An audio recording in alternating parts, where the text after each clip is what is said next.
ti,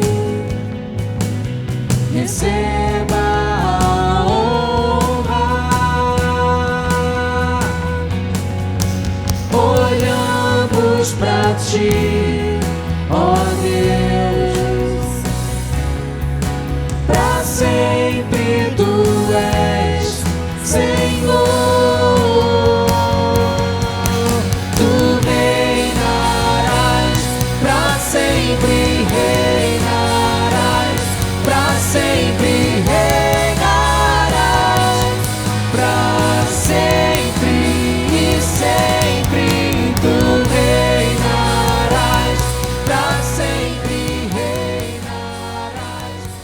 A palavra de Deus usa muitas metáforas e usa muitas palavras para descrever aquilo que Deus é para nós. Deus usa muitos nomes. Deus tem o seu nome, mas Ele usa muitos outros nomes que querem expressar algo do seu caráter, e há um perigo em nossas vidas de isso virar só uma coisa poética, uma coisa bonita que nós repetimos. Emanuel, várias maneiras com que Deus expressou quem Ele é, de uma maneira que carrega significados profundos e que a gente se esquece. Então, em João 4,14, Jesus disse que Ele daria água, que uma vez que nós bebêssemos, nós nunca mais íamos ter sede. Nós íamos... Ele satisfaria os desejos profundos e funcionais da nossa alma. E essa metáfora é a metáfora para a fé salvadora. A fé salvadora não é você crer que Jesus morreu, viveu. É quando Jesus é um crer que satisfaz. É por isso que todas as buscas terminaram e agora você busca a Ele. Então, se nós perdermos isso, nós repetimos metáforas que têm um desenho bonito, mas nós perdemos o seu significado. Por exemplo, é normal a gente ver as pessoas falando que Jesus é o alfa e o ômega, é o alfa e o ômega, Ele é o alfa e o ômega. Isso, as pessoas não conectam isso ao que a Bíblia falou a respeito disso, o que tudo isso envolve, e então nós perdemos a verdade. É fácil perder a verdade só ficando com a poesia das palavras. Então, em Apocalipse 21, de 1 a 8, vai estar falando sobre essa fé que é algo que satisfaz, que é algo como sedento que bebe, não é? E vai dizer assim: e vi um novo céu e uma nova terra, porque já o primeiro céu e a primeira terra passaram e o mar já não existe. E eu, João, vi a santa cidade, a nova Jerusalém, que de Deus descia do céu, adereçada como uma esposa ataviada para o seu marido. E ouvi uma grande voz do céu que dizia: eis aqui o tabernáculo de Deus com os homens, pois com eles habitará, e eles serão o seu povo, e o mesmo Deus estará com eles e será o seu Deus. E Deus limpará dos seus olhos toda lágrima, e não haverá mais morte, nem pranto, nem clamor, nem dor, porque já as primeiras coisas são passadas. E o que estava sentado sobre o trono disse: eis que faço nova todas as coisas. E disse: escreve, porque essas palavras são verdadeiras e fiéis. E disse mais: está cumprido, eu sou o alfa e o ômega, eu sou o princípio e o fim. A quem quer que tiver sede, de graça lhe darei da fonte da água da vida. Quem vencer herdará todas as coisas, e eu serei o seu Deus, e ele será o meu filho. Mas quanto aos covardes, e aos incrédulos, e aos abomináveis, e aos homicidas, e aos que se prostituem, aos fornicadores, em algumas versões, e aos feiticeiros, e aos idólatras, e todos os mentirosos, a sua parte será no lago que arde com fogo e enxofre, que é a segunda morte. Você vê, nesse texto, Deus se identifica Cristo como o alfa e o ômega. Então, nós repetimos essas coisas. Nós cantamos hinos que falam sobre o alfa e o ômega. Mas qual é a plenitude do significado daquilo que Deus é, que Ele revelou nisso? Na maioria das vezes a gente perde. O alfa é a primeira letra do alfabeto grego, a gente sabe, e o ômega é o último. Então ele está dizendo isso, eu sou o princípio e o fim, mas Deus não está falando de alfabetos, e nem Deus está falando que são um jogo de palavras, porque isso soa bem. Ele está usando essa metáfora para falar que todas as coisas se originam nele, e por fim todas as coisas voltam para ele. Que toda a história e todas as coisas um dia vão acabar nele, vão terminar nele. Isaías diz assim, Isaías 44, verso 6, assim diz o Senhor, o Rei de Israel, o seu Redentor, o Senhor dos exércitos, eu sou o primeiro e eu sou o último, e além de mim não há Deus. Isso define a minha divindade. Eu sou o primeiro e o último, eu sou o alfa e o ômega, a mesma palavra, em outras palavras. Uma vez que tudo vem de Deus e nada vai durar mais do que Deus, então Deus não tem nenhum concorrente no mundo que Ele criou, no universo, no cosmo, já que a definição de cosmo é tudo menos Deus. Então tudo que Deus criou, anjos, homens, céu, terra, Deus não tem concorrentes, além dele não há outro Deus.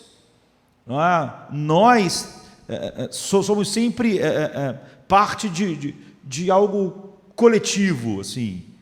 Eu sou um homem, existem 7 bilhões de homens no mundo. Há homens que se opõem a mim, podem se opor a mim, eu posso ter inimigos, rivais. E assim é com tudo que Deus criou, anjos, mas não Deus. Não há outro Deus, só Ele é Deus, Ele não tem adversários. Então, todas as outras tentativas de dar a última palavra sobre qualquer coisa, falha. É o que ele está dizendo. O barro nunca teve um início além do trabalho do oleiro. Tu vê, essa é outra metáfora, mas ela não explica tudo, porque o oleiro, na verdade, não fez o barro. Mas Deus é o oleiro que fez o barro que ele trabalha. E no final tudo vai servir aos propósitos do oleiro. É sobre isso que está falando. Então ele é o alfa. E eu não podia exortar com mais intensidade.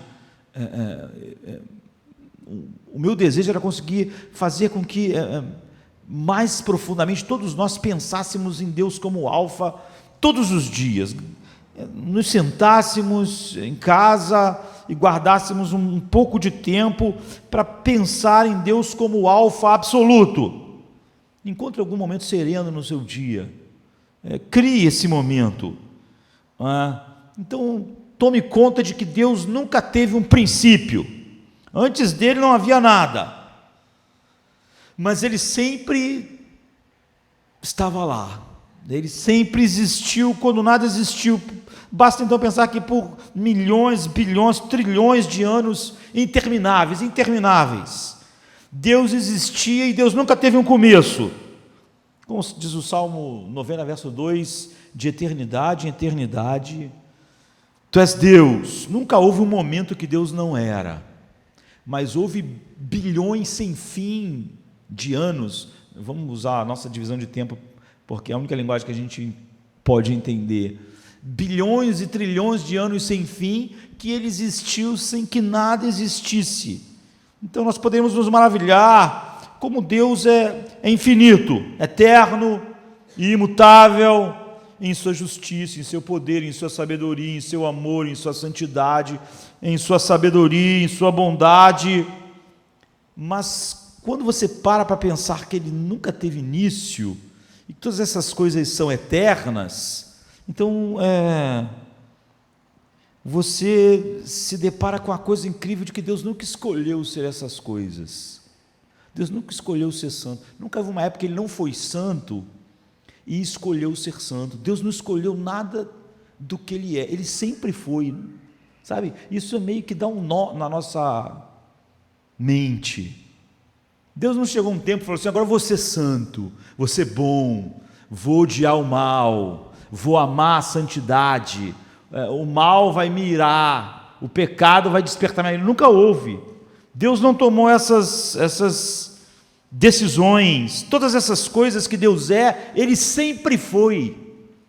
por toda a eternidade. Então, o caráter de Deus não é que Deus um dia decidiu ser assim. Ele, por toda a eternidade, imutavelmente é como Ele é a realidade, no sentido mais pleno que essa palavra pode ter para nós. Ele não emerge de muitas possibilidades. Ele não podia ser santo ou não santo, bom ou não bom, puro ou não puro, sábio ou não sábio, e porque tinha poder um dia escolheu alguma coisa. Ele é a realidade. Essas coisas são o que ele sempre foi, porque nunca houve um momento em que ele não foi para escolher ser o que ele é. Então, tudo surgiu a partir dele. Ele determina todas as possibilidades, e Deus não é um pedaço da realidade que ele determina. Então, você nunca tenta encaixar Deus nas outras peças. Ele não é uma peça que se encaixa nas outras peças de toda a história. Ele é o primeiro e o último. Ele é a realidade. Ele é totalmente abrangente. Por isso que Paulo diz assim em Atos 17, 28, nele nós vivemos, nos movemos e existimos. Agora pense em tudo. Por isso que eu falei, eu estimulo as pessoas todo dia a gastarem um tempo pensando em Deus como o alfa. Sabe, tudo está implícito nisso, toda a grandeza de Deus, e pensar que Deus sequer escolheu um dia ser assim, porque nunca houve um tempo em que Ele não fosse o que Ele é. Isso vai dar uma dimensão sábia para a nossa vida, oração, mas Ele é o ômega, e é isso que nós queremos ver com mais tempo do que a primeira parte. É o que nós queremos focar, porque nesse capítulo aqui, Apocalipse 21, 6, é óbvio que Deus está falando sobre o fim. Ele está querendo que a gente veja que Ele é o princípio, mas o assunto, o tema é o fim. Eu sou o alfa e o ômega, o princípio e o fim. Ele vem exatamente na hora de lidar com o fim da história. Já em Apocalipse 21, né, o desfecho. Assim, o foco do texto é que Deus é o ômega de todas as coisas. Pense em todas as implicações que isso tem. O que significa que Deus é o ômega de todas as coisas? Que Ele é o fim de todas as coisas. Como a gente viu aqui no versículo 5 a 8, diz: e o que estava sentado sobre o trono disse: eis que eu faço nova todas as coisas. E disse-me: escreve, porque essas palavras são verdadeiras e fiéis. E disse-me mais: está cumprido, eu sou o alfa e o ômega, o princípio e o fim. A quem quer que tiver sede, de graça lhe darei da fonte da água da vida. Quem vencer herdará todas as coisas, e eu serei Deus. Há um monte de ensinos fundamentais na descrição de João. E ele será meu filho. Mas quanto aos covardes e os incrédulos e os abomináveis, os homicidas e aos que se prostituem, e aos feiticeiros, e aos idólatras, todos os mentirosos, sua parte será no lago que arde com fogo e enxofre, que é a segunda morte. Esse texto deixa claro de que Deus é o ômega, mas Ele é o ômega, Ele é um ômega diferente para determinado tipo de ser que Ele criou, sobre a sede que domina esses seres. Como eu disse, a melhor definição de fé salvadora é sede, é Cristo como a satisfação dos nossos anseios. É isso que faz a vitória sobre o pecado, a vitória sobre o mundo. É isso que define, na verdade, que nós somos filhos de Deus. Isso é fé salvadora. Não é crer que Ele morreu, ressuscitou, levantar a mão e ter certeza que isso aconteceu. Porque você pode ter essas realidades e Ele não ser a água que satisfaz. Então há sempre uma busca por aquilo que Jeremias capítulo 2, 13 diz: o meu povo fez duas maldades, eles me deixaram um manancial de águas vivas e cavaram para si cisternas rotas. Todas as coisas que nós cavamos buscando satisfação, e aquelas coisas que, se nós não tivermos, ou se estiverem ameaçadas, nós nos sentimos ameaçados. Sentimos que nossa segurança está ameaçada, sentimos que nossa felicidade está ameaçada, sentimos que nosso deleite está ameaçado, porque de fato aquilo se tornou as cisternas rotas das quais nós bebemos. Esse é o oposto da fé salvadora. O texto está deixando claro que Deus é o ômega e o fim em dois sentidos diferentes, e não num sentido só. Diz assim no verso 6, e disse-me mais, está cumprido, eu sou o alfa e o ômega, o princípio e o fim, e a quem quer que tiver sede, de graça lhe darei da fonte da água da vida. Este é o fim no sentido de que ele será uma fonte de vida para sempre, para aqueles que têm sede, para aqueles que têm a fé que é melhor expressa naquilo que a sede é. Então, ele está dizendo o seguinte: esses vão ser meus filhos para sempre, desfrutando de tudo que eu sou. Ele foi a fonte da nossa criação, ele foi o princípio, e ele será o fim, sendo a fonte da consumação da nossa vida. Ou seja, ele vai ser o ômega como uma fonte que nos satisfaz para sempre. Por isso que Jesus disse: a vida eterna é essa, conhecer a ti somente como Deus, como fonte, conhecer para sempre. Para aqueles que vencem e para aqueles que têm sede, e nós vamos ver que essas duas metáforas, elas estão falando sobre a mesma coisa, e se a gente não compreende, a gente distorce o que é ser o vencedor. Então, para essas pessoas, esses vencedores no texto e os que têm sede, Deus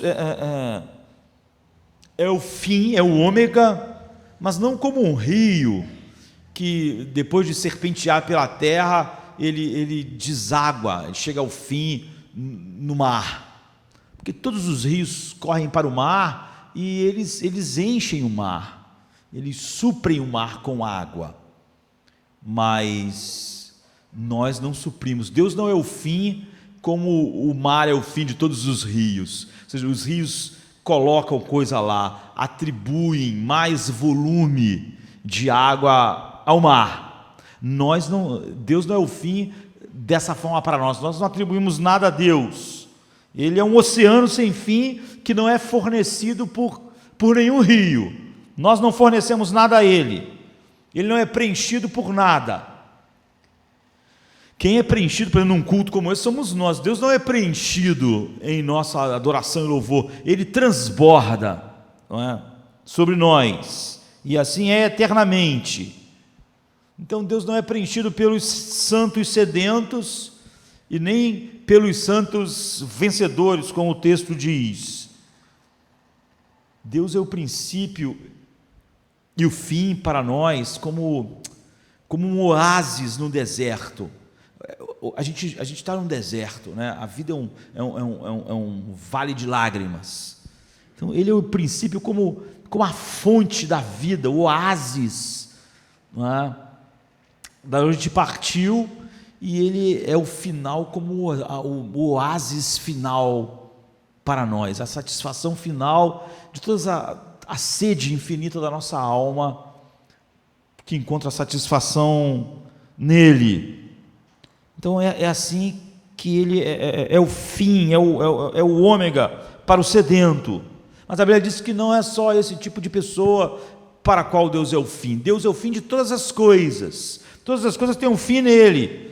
E há um outro grupo de pessoas, descrito no verso 8. Então, para nós, para os sedentos, Ele é o fim como uma fonte de água-vida, da vida sem fim. A fonte de satisfação final. Nós vamos desfrutar Deus para sempre, conhecer Deus, essa é a vida eterna. Ele é o fim, Ele é o ômega para os sedentos assim. Mas Ele não é o ômega só dessa maneira, e Ele não é o ômega só para os sedentos, Ele é o ômega também, como diz o versículo 8, mas quanto aos tímidos, aos covardes, aos incrédulos, e aos abomináveis, e aos homicidas, e aos que se prostituem, aos feiticeiros, e aos idólatras, e todos os mentirosos, a sua parte será no lago que arde com fogo e enxofre, que é a segunda morte. Então você vê que Deus é o ômega para esse grupo também. Mas ele é o ômega de uma maneira totalmente diferente. Em vez de ser o ômega como uma fonte, ele é o ômega como um lago de fogo. É Deus. Entende? Só assim as pessoas vão encontrar Deus como um ômega no fim. Todos vão. Não há, ele é o alfa e o ômega. Não há como os homens e tudo que Deus criou não encontrar ele no fim, como saíram dele no início. Mas no fim todo mundo vai encontrar Deus como uma fonte de água da vida para sempre, ou como um lago de fogo. O lago de fogo é Deus, a fonte é Deus, é o ômega, é o fim de todos. Ele tem seu início, essas outras pessoas descritas aqui, no mesmo oásis da vida que Deus dá. Em seguida, é como se eles tomassem no meio do deserto a rota sul proibida, onde estão correntes rasas de infidelidade. E essas correntes rasas de infidelidade capturam a tua sede, a sede do teu coração. Todas aquelas coisas que substituem Deus, que é o oposto da fé salvadora. Fé salvadora é encontrar satisfação em Deus. Satisfação em Deus. É por isso que a fé salvadora é totalmente desassociada da ideia de que eu posso ter fé salvadora e pecados terem um domínio sobre mim. Nós somos pecadores ainda, mas o pecado não tem domínio porque vocês estão debaixo da graça. Por quê? Porque a fé salvadora é essa satisfação da sede. Então é óbvio que quando alguém diz assim, eu não consigo parar de mentir, é porque a mentira traz uma satisfação, que é de repente as pessoas pensarem melhor de mim, as pessoas, enfim, a mentira sempre está visando alguma coisa, traz uma satisfação maior do que Deus, então eu estou disposto a beber da mentira. É assim, é por isso que a fé salvadora, ela sempre nos leva inexoravelmente à santidade, porque ela é satisfação. Ela é uma satisfação tal que quando eu olho para essas correntes rasas de infidelidade, longe do caminho estreito, eu não tenho sede por elas. Não é? Eu tenho uma sede por algo muito maior, muito melhor. Então eu estou disposto a, mesmo quando elas surgem, eu estou disposto a continuar em direção àquilo que realmente me satisfaz. Então no final eles vêm para o lado do deserto, o que a Bíblia diz que o que é surpreendente é que no final todos os caminhos levam para Deus mesmo. No final todo mundo encontra Deus. O caminho estreito leva para Deus, mas o caminho largo também leva para Deus.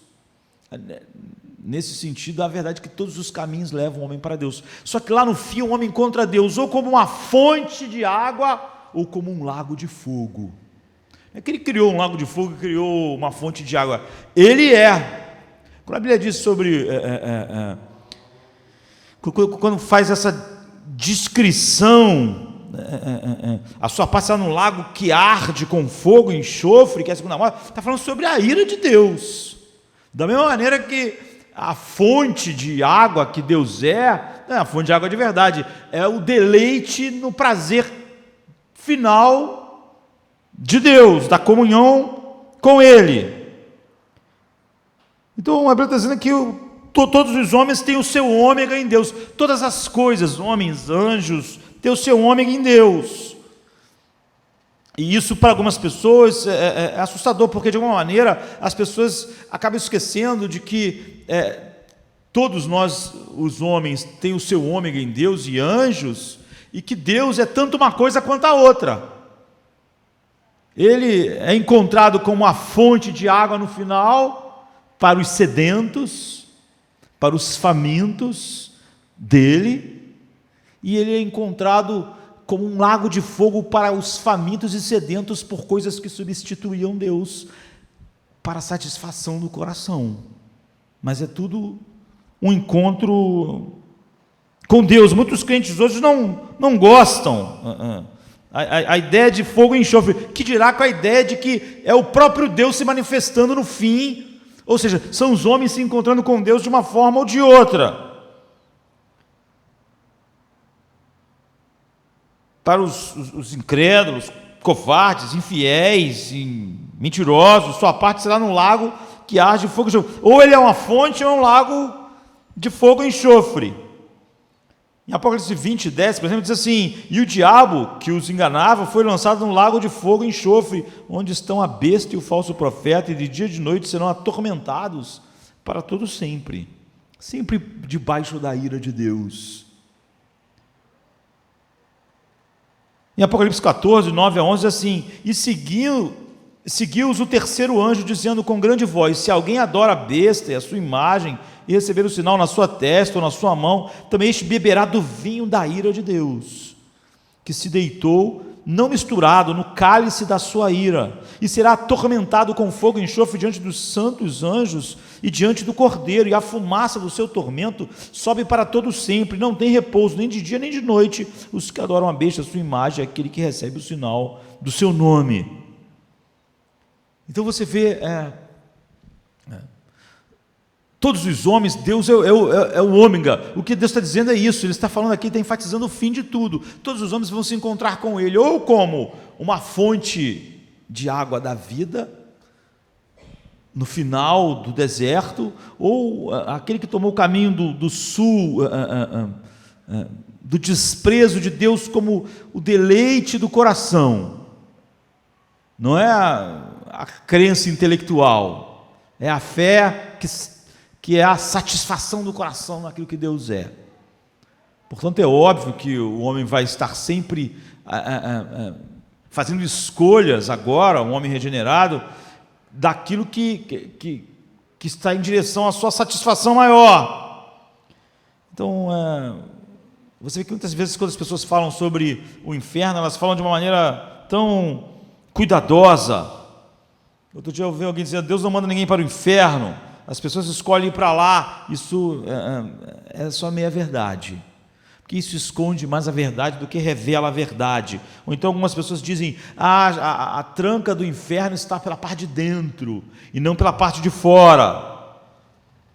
Olhar para o inferno assim é só pensar que Deus não tem nada a ver com o inferno. O inferno se autocriou sozinho, e as pessoas vão andando para lá e entram lá. Como a tranca é do lado de dentro, elas mesmas se trancaram lá, elas ficam lá, porque isso é confortável para nós ao não queremos contemplar Deus, como Deus se revelou, e a santidade desse Deus, como Ele se revelou.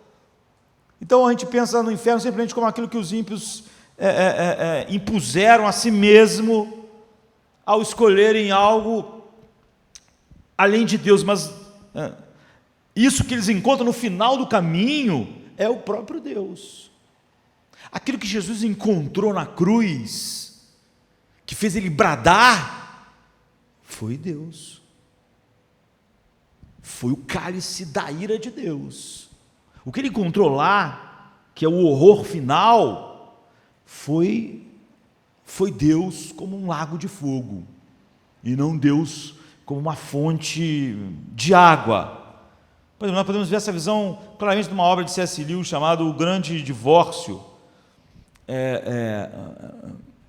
C.S. Lewis tem muita coisa boa, outras não tanto, né? Mas aqui ele diz assim que o inferno é como a nossa própria autoabsorção idólatra por toda a eternidade. Ou seja, ele diz no livro, é simplesmente Deus dizendo: tua vontade será feita, já que a vida inteira você não quis dizer seja feita a tua vontade, agora então a tua vontade será feita. Então a porta do inferno está fechada por toda a eternidade, mas por dentro. Ou seja, o que ele diz é o seguinte: como você se recusa de desistir da autoabsorção, ou seja, como há um inferno interno, então agora você tem um inferno ao seu redor. Essa visão de C.S. Lewis no livro O Grande Divórcio não é ruim ao nos ensinar algumas coisas, não é? Mas ela só nos ensina metade das coisas. E esse é o problema quando meia-verdade causa muitos problemas, apesar dela poder ser útil em parte.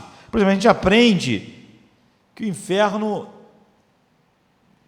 com isso que ele está dizendo, não existe penitentes no inferno. A questão não é que os homens pecam durante a vida inteira e que depois lá no inferno o homem está lá, vai viver o resto da vida arrependido por tudo, mas agora ele está condenado. O que C.S. Lewis quer mostrar, e o que a Bíblia mostra, é que não existe penitentes no inferno. Existe, é óbvio, arrependimento no inferno, mas é o mesmo arrependimento que as pessoas que estão ali em Bangu sentem. Elas sentem arrependimento por estarem presas e por terem sido pegas, ou porque o que elas cometeram acabou destruindo a vida delas, mas elas não têm,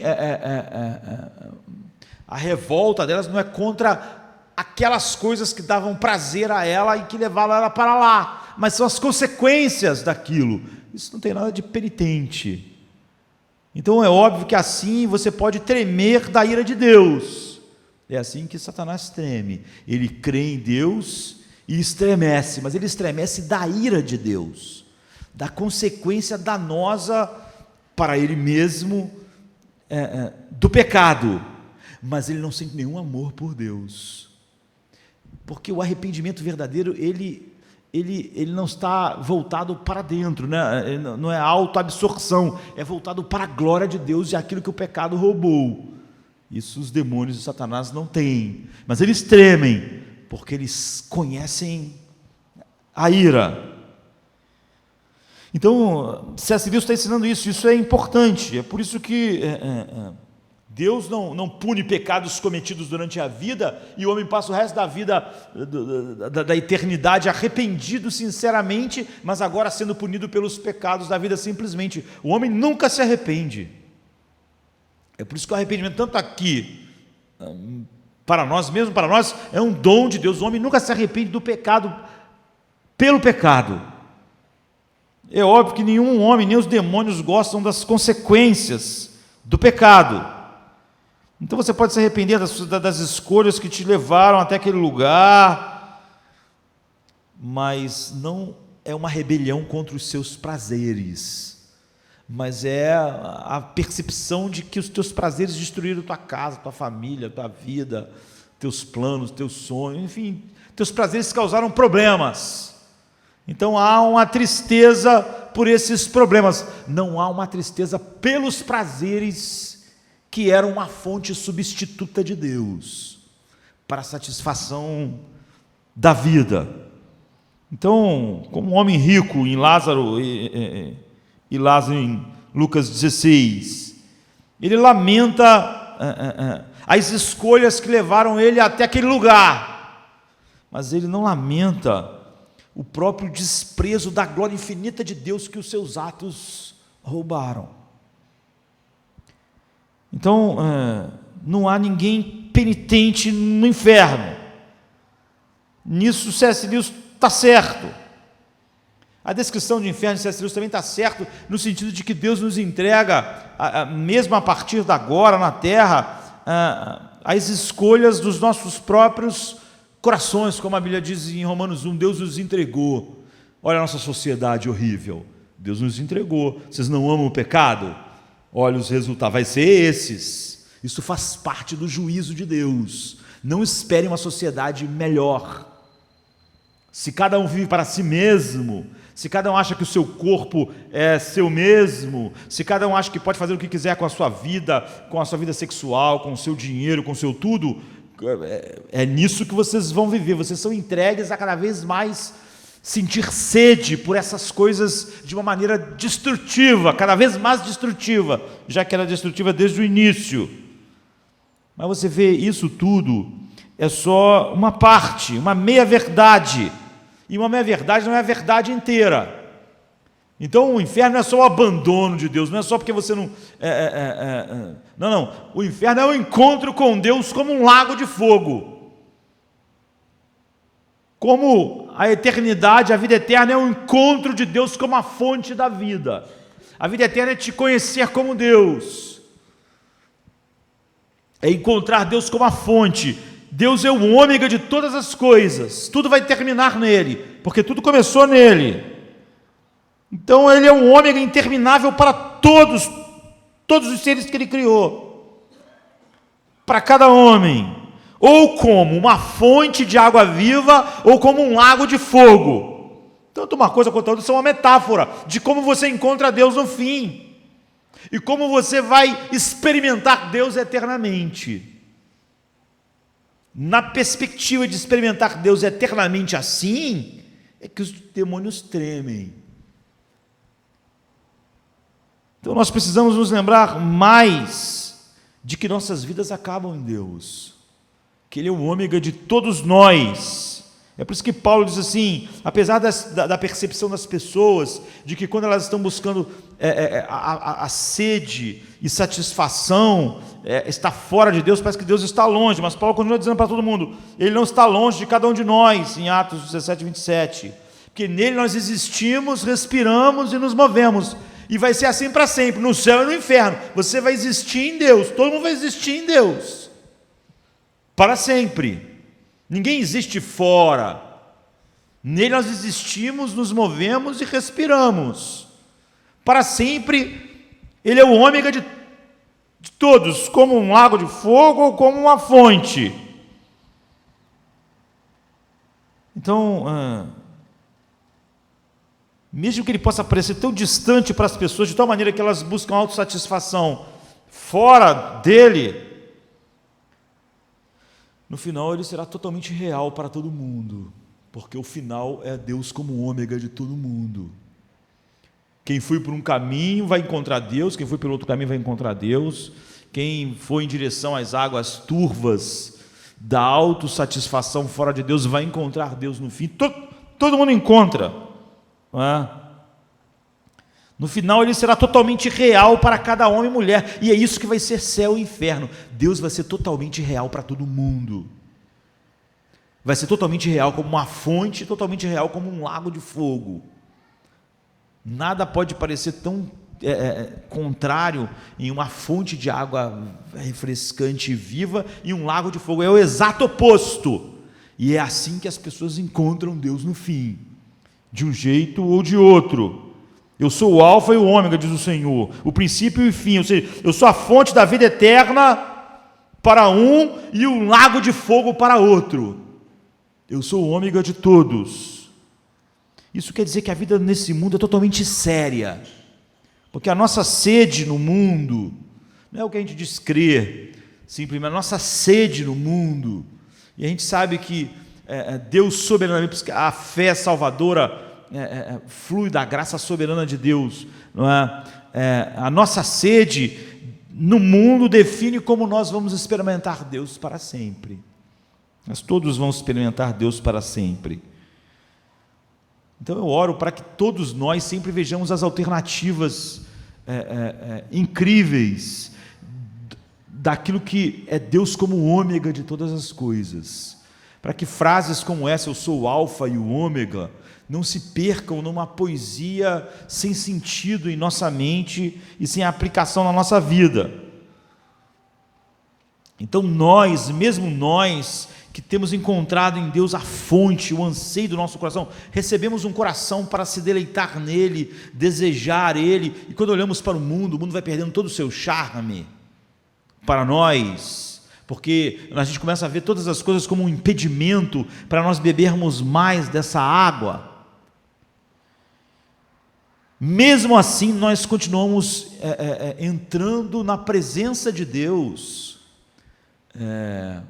com ousadia, por causa do sangue de Cristo, mas com santo temor. Por que com santo temor? Imagine se um barco te recolhe no mar, um mar com ondas de 10, 20 metros de altura, e relâmpagos, e chuva, e vai lá o barco com o seu capitão e te tira do mar e te coloca dentro do barco, e você está agora seguro ali dentro, mas você, ao perceber do que você foi tirado, você tem um temor a olhar para a realidade daquilo no qual você estava, um tremor, porque você foi arrancado da água, daquela realidade. Então, querido, eu quero dizer que não é pouca coisa você viver, estar vivo entre o alfa e o ômega do Criador. É nesse instante que todos nós aqui estamos. Nós estamos vivos entre o alfa e o ômega do nosso Criador. E o que a Bíblia diz é que não importa para que forma as pessoas estão dirigindo as suas vidas, elas estão indo para se encontrar com Ele. Como um lago de fogo. Não é que simplesmente... você vê, o próprio Deus é o horror final com que os homens se encontram. Como Ele é a bênção final. Então há essa grande divisão. Então volte para a imagem no deserto. Todo mundo começa num oásis e termina no outro oásis. O alfa e o ômega. Ele é o oásis do início da nossa vida, ou seja, tudo que a nossa vida se iniciou nele. Todas as coisas que compõem a nossa vida, mesmo depois do homem cair, todas as coisas boas, tudo flui de Deus. Mas em seguida há essa divisão, e a divisão não é só sobre algumas pessoas acreditarem em alguma coisa, é sobre sede.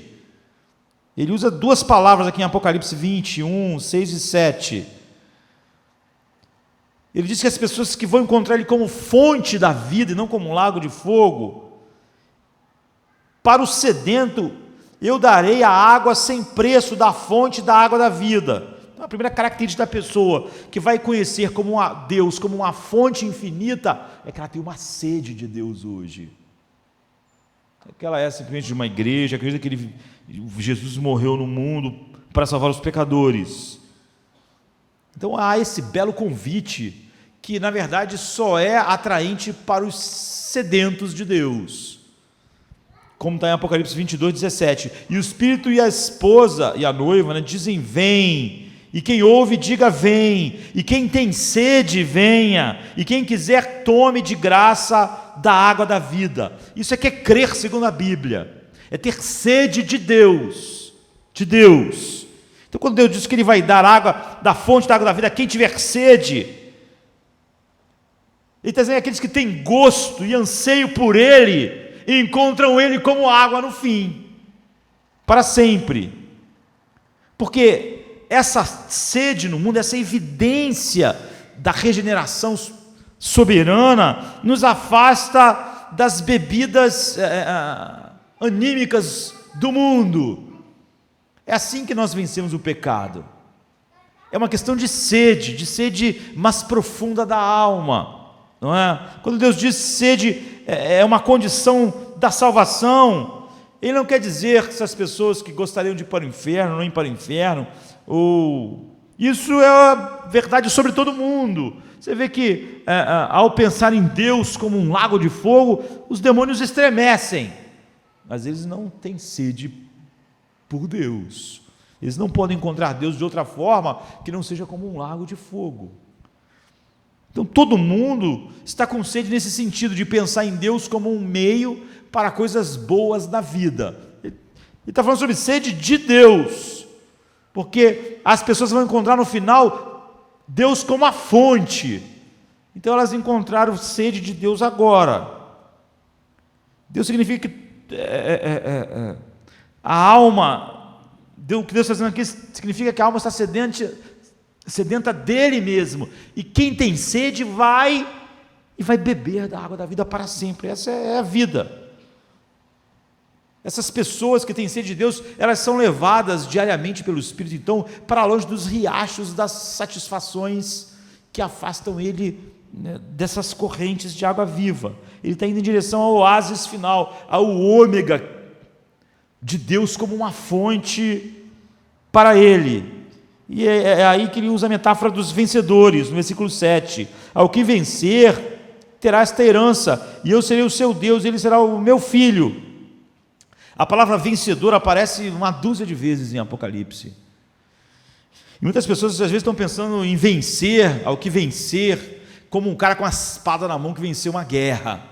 Ele está falando exatamente a respeito disso. Por exemplo, onde aparece em Apocalipse 2, 10 e 11: ser fiel até a morte, eu te darei a coroa da vida. Aquele que vence não verá a segunda morte. Você vê que aqui em Apocalipse 21:8, a segunda morte é um lago de fogo e enxofre. É encontrar Deus como um lago de fogo e não como uma fonte de vida. E ele diz que se você vencer, o vencedor não encontra Deus como um lago de fogo. É isso. Então, que vitória é essa? Que vencer é esse? Ele diz: ser fiel até a morte, eu te darei a coroa da vida. E está falando sobre o poder que faz o homem sedento por todas as coisas que não são Deus. É óbvio que nós podemos, como eu disse, crer em Deus, mas quando eu, por exemplo, penso em alguma coisa que vai me dar prazer e vai me separar da comunhão com Deus, eu ainda assim vou naquela direção, porque é óbvio que minha sede é mais satisfeita naquilo do que em Deus. Porque é por isso que a sede ela abre para nós a realidade da nossa fé.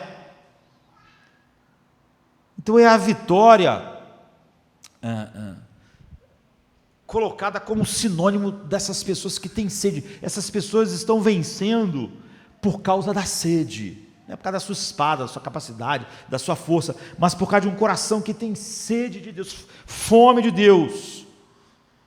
Então, a luta é entre a sede de Deus e a sede em qualquer outra coisa.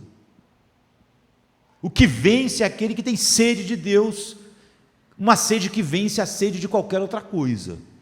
Você vê, não é um homem numa espada sendo um herói, é uma questão de estar sedento. Sabe quando você vê alguém sedento, desesperado, chegando para a água? É esse tipo de vitória, é uma vitória que não mostra um homem musculoso, forte, poderoso. Se a nossa alma tem sede de Deus, da maneira com que o cervo brama pelas correntes das águas, então é essa a vitória. É por isso que João disse que todo aquele que é nascido de Deus vence o mundo. E qual é a vitória que vence o mundo? A nossa fé, porque a nossa fé é sede. É sede. Então nós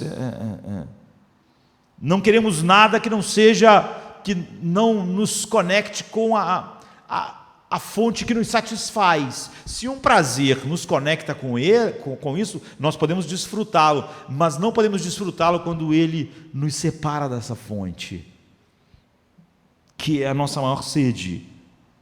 Ou seja, se você vencer todos os concorrentes, por isso que todo aquele que é nascido de Deus vence o mundo, que tentam satisfazer a nossa sede no lugar de Cristo e tudo que Ele é para nós, esses têm Deus como uma fonte para sempre, porque tudo que eles quiseram enquanto estavam aqui. E para algumas pessoas Cristo pode ser necessário, mas ele é como, sei lá, óleo de fígado de tubarão. Alguém diz assim: isso é bom para a saúde, aquilo ali é bom para, sabe, as pessoas que dizem assim: essa comida aqui é ótima, isso aqui faz um bem andar na saúde. Você já começa a pensar, deve ser ruim. Para muitas pessoas, Jesus é essa coisa que seria bom, mas é sem graça, o sabor é amargo, o gosto não me conquista. Pode ser até necessário, mas o mundo tem um gosto, é uma dificuldade. Eu tenho uma sede por essas coisas. Então, no capítulo 2, 10 e 11 de Apocalipse, diz: não temas o que você está prestes a sofrer, seja fiel até a morte, eu te daria a coroa da vida. Ou seja, lá no versículo 8, lá do Apocalipse 21, como nós lemos, ele chama dos covardes, aqueles: seja fiel, não seja covarde. Tem que a tua sede por Deus seja maior do que a sede por segurança, que te faria negar verdades essenciais a respeito dele para ter segurança aqui. Você vê, é tudo uma questão de sede. Deus, quando vai descrever então as pessoas que vão encontrar ele como um ômega, como um lago de fogo, ele descreve as pessoas assim, por exemplo, os assassinos, por exemplo. Ou seja, são pessoas que estavam sedentas por se vingar, ou sedentas que alguém fosse tirado da sua vida. Sabe quando você não quer mais saber de alguém, não quer nem pensar? É por isso que Jesus diz que isso é a mesma coisa que matar. Você não vai matar, mas tu está matando a sua mente.